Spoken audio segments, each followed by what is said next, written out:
Suffering is part of life. No one is immune to suffering. Whether it's the loss of a loved one, a personal failure, or a moment of profound uncertainty, suffering touches all of our lives.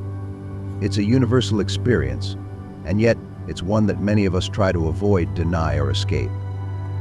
But what if we looked at suffering differently? What if, instead of seeing it as something to be feared, we saw it as an opportunity for growth, resilience, and deeper understanding? Let's start with a basic truth: that suffering is inevitable. It's woven into the fabric of life. Every person, regardless of their background, wealth, or status, will face challenges at some point. These challenges can take many forms: physical pain, emotional heartache, or even existential doubt. But while suffering is inevitable, our response to it is where we find our power. How we cope with adversity shapes our resilience. Resilience isn't about avoiding suffering or pretending it doesn't exist. It's about acknowledging it, facing it head-on, and finding the strength within ourselves to move forward. It's about learning to bend without breaking, to adapt without losing ourselves in the process. Consider the times in your life when you faced hardship. Perhaps it was a period of intense stress at work, a difficult relationship, or a health crisis. In those moments, you were likely confronted with emotions like fear, anger, or despair. But if you look back, you might also notice something else: a sense of growth. Maybe you discovered an inner strength you didn't know you had. Perhaps you developed a new perspective, one that allows you to appreciate the good in your life more deeply.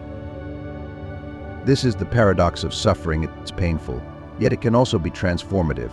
It strips away the superficial and forces us to confront what truly matters. Through suffering, we often gain clarity, compassion, and a deeper understanding of ourselves and others. But how do we cope with suffering in a way that fosters resilience? One key approach is to cultivate a mindset of acceptance. This doesn't mean resigning ourselves to pain, but rather acknowledging that suffering is a natural part of life. When we accept this truth, we stop resisting the pain and start learning from it. Acceptance allows us to move through suffering with greater grace and less resistance. Another important aspect of coping with suffering is connection. When we're in pain, it's easy to withdraw and isolate ourselves. But reaching out to others, whether through a conversation, a support group, or simply spending time with loved ones, can provide comfort and perspective. Connection reminds us that we're not alone in our struggles, and it allows us to share the burden of suffering with those who care about us. Finally, resilience is often built through meaning-making. This involves finding or creating meaning in our suffering.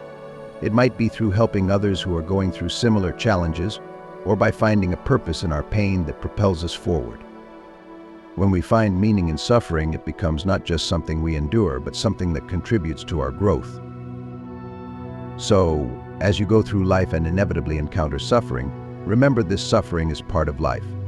It's not a sign of failure, nor is it something to be feared. It's a part of the human experience that, when faced with courage and openness, can lead to profound personal development. Thank you for joining me on this episode of Universal Truths. If today's discussion resonated with you, I encourage you to share it with someone who might be facing their own struggles. Let's help each other remember that suffering, while painful, can also be a path to resilience and growth. Until next time, take care and keep connecting.